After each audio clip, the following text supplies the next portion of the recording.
نفس چوتھا دشمن ہے اور سب سے بڑا دشمن ہے. چوتھا دشمن سب سے بڑا دشمن. آپ کو اس بات سے اندازہ ہوگا شیطان کو جنت میں جو خیال آیا کہ ارے بھائی شیطان، ارے ابلیس، تو آگ سے بنا، آدم تو مٹی سے، لہذا تو افضل، مٹی نیچے جاتی ہے، تو افضل ہے، مٹی تجھ سے کمتر ہے، اور اللہ کا حکم ہے کہ آدم کو سجدہ کرو. یہ جو خیال شیطان کے ذہن میں آیا یہ نفس کی طرف سے آیا. تو شیطان کو بھی شیطان جو بنایا وہ کیا ہے بھائی؟ نفس. تو نفس انسان کا بہت بڑا دشمن ہے. ایک مخلوق وہ ہے جس میں سراپا شر ہے، وہ ہے شیطان. اس میں یہ بات اس نہیں کہ اچھا کام کرنا، اچھے کام کیا سے لانچ نہیں ہوا ہو، اچھے کام کیا سے بنائش نہیں، وہ ہے شیطان. دوسری مخلوق جو نور سے بنی، جس کے اندر یہ بات اس نہیں ہے کہ نافرمانی کرنا، وہ ہے فرشتہ. ایک مخلوق جو ہے جس میں نور بھی ہے اور جس میں شر بھی ہے، خیر بھی ہے، شر بھی ہے، خیر بھی ہے، وہ ہے حضرت انسان. اب انسان کے اوپر ہے، اب وہ اچھے ماحول میں رہا، اچھے لوگوں کی صحبت کو اختیار کرا تو اچھا انسان بن جائے گا. برے ماحول میں رہے گا، بروں کی صحبت کو اختیار کرے گا تو برا انسان بن جائے گا. تو اس حساب سے انسان کے نفس کی 3 قسمیں ہوں گی: نفس امارہ، نفس لوامہ، نفس مطمئنہ. نفس امارہ سب سے برا نفس، نفس لوامہ تھوڑا سدھرا ہوا نفس، نفس مطمئنہ زیادہ سدھرا ہوا نفس. نفس امارہ ایسا نفس کہ گناہ کرتے کرتے کرتے کرتے دل کی ایک کیفیت ہو جائے کہ جس طرح ایک چوپائے کے اوپر مکھی بیٹھے تو اس کو اثر کچھ بھی معلوم نہیں ہوتا، احساس نہیں ہوتا، ٹھیک حضرت انسان کی دل کی کیفیت یہ رہتی کہ بڑے سے بڑا گناہ، قتل، چوری، غیبت، جھوٹ، بدنگاہی، بڑے سے بڑا گناہ کر کے بھی اس کے دل پہ ذرہ برابر بھی افسوس نہیں ہوتا. تو جس کے دل کی یہ کیفیت ہے وہ نفس امارہ ہے. اور دوسرا نفس جو نفس لوامہ ہے وہ یہ ہے کہ گناہ کرنے کے بعد دل میں افسوس ہونا کہ بھائی میں جو کرا غلط کرا، ایسا نہیں کرنا تھا، میں گناہ کر لیا، ایسا نہیں کرنا تھا، فلاں صاحب کا دل دکھایا، ایسا میرے کو نہیں کرنا تھا. ایسا جو خیال آتا وہ ہے نفس لوامہ.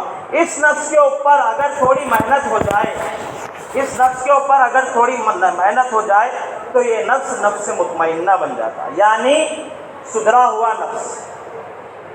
یہ نفس اس کی اللہ تعالیٰ نے تعریف کی. اللہ تعالیٰ نے فرمایا اے نفس مطمئنہ والو آ جاؤ، جنت میں داخل ہو جاؤ، جنت کی طرف بھاگو دوڑو. قرآن میں اللہ تعالیٰ نے فرمایا. تو ہمارا نفس اکثر ہم میں نفس لوامہ کے، ہم میں سے اکثر نفس لوامہ کے زمرے میں داخل ہے. ہم میں سے اکثر کا نفس یہی ہے کہ بھائی غلط کام کرنے کے بعد دل میں افسوس ہوتا، ایسا نہیں کرنا تھا، ایسا نہیں کرنا تھا. تو اب ہمارا نفس لوامہ نفس مطمئنہ کیسا بن جائے؟ ہم کیسے اپنے دشمنوں سے آگاہ ہو جائے، کیسے دشمنوں سے ہم بچنے والے بن جائے؟ تو اس کے سے ایک 3-4 باتیں ہیں، اس پہ عمل کرنے سے انشاءاللہ ہمارا نفس نفس مطمئنہ بن جاتا. سب سے پہلے صلحاء، اللہ کے نیک بندوں کی صحبت اختیار کرنا. اللہ کے نیک بندوں کی صحبت اختیار کرنا، اچھے ماحول میں بیٹھنے کی کوشش کرنا. دوسری بات تفکر در صفات، اللہ تعالیٰ کے صفات میں غور و فکر کرے کہ دیکھو بھائی اللہ تعالیٰ کی صفت ہے رحیمیت. اللہ تعالیٰ اپنے بندوں پر بہت مہربان ہے.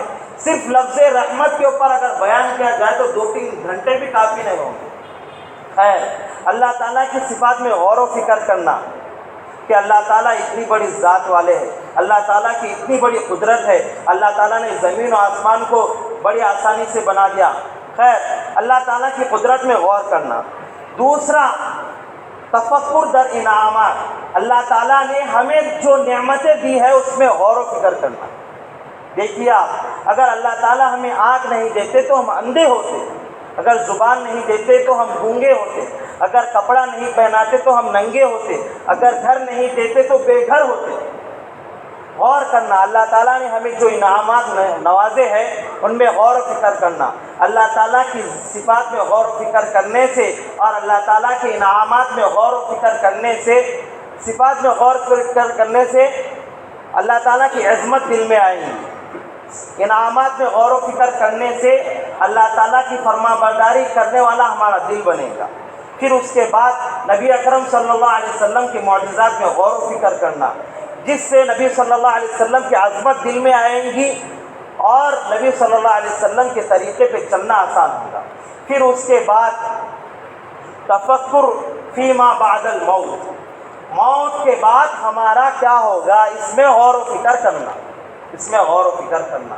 آپ دیکھیے پل بھر میں کبھی بھی ہمیں موت آ سکتی ہے، اس کا کوئی بھروسہ نہیں ہے، اس کے لیے ہم کیا تیاری کریں، کوئی تیاری کرے، کوئی تیاری نہیں کر رہی۔ دنیا میں گھر بنانے کے آج سے مہینوں سے پلاننگ چل رہی، انجینئر کو پکڑا جا رہا ہے، فرنیچر تیار کیا جا رہا ہے، ہر چیز کے لیے عمدہ آدمی کو چنا جا رہا ہے، انتخاب کیا جا رہا ہے، اس کے لیے بہت پلاننگ کی جا رہی ہے، تیاری کی جا رہی ہے، لیکن آخرت کے گھر کے یہاں سے کوئی پلاننگ نہیں، کوئی فکر نہیں۔ اسی لیے موت کے بعد ہمارا کیا ہوگا اس کے سلسلے میں غور و فکر کرنا اور موت کی تیاری کرنا۔ ایک واقعہ بیان کر کے میں اپنی بات کو ختم کروں گا۔ حضرت عثمان رضی اللہ تعالیٰ عنہ خلیفہ سوم ہے، تیسرے خلیفہ ہے، بڑے فضیلت والے اور عشرہ مبشرہ میں سے، عشرہ مبشرہ یعنی 10 ایسے صحابہ جن کو دنیا میں ہی بشارت دی گئی کہ آپ 10 حضرات جنتی ہے، آپ سے اللہ راضی ہے، آپ کے موت کے بعد آپ کو جنت دی جائیں گی، دنیا میں خوشخبری دی گئی۔ ان میں بھی حضرت عثمان رضی اللہ تعالیٰ عنہ ہے، خلیفہ سوم ہے، نبی کے داماد ہے، عشرہ مبشرہ میں سے۔ لیکن اس کے باوجود حضرت عثمان رضی اللہ تعالیٰ عنہ کا یہ معمول تھا کہ جب بھی قبر کے پاس سے گزرتے تو دہاڑے مار کر روتے تھے، دہاڑے مار کر۔ ایسا ان کا ایمان مضبوط، ہمالیہ پہاڑ اپنے جگہ سے ہل سکتا لیکن ان کے ایمان پہ اتنی آنچ نہیں آتی تھی۔ جنت جہنم بھی اگر ان کے سامنے لائی جائے تو رتی برابر بھی ان کے ایمان میں فرق نہیں آتا تھا، ایسا ایمان تھا ان کا۔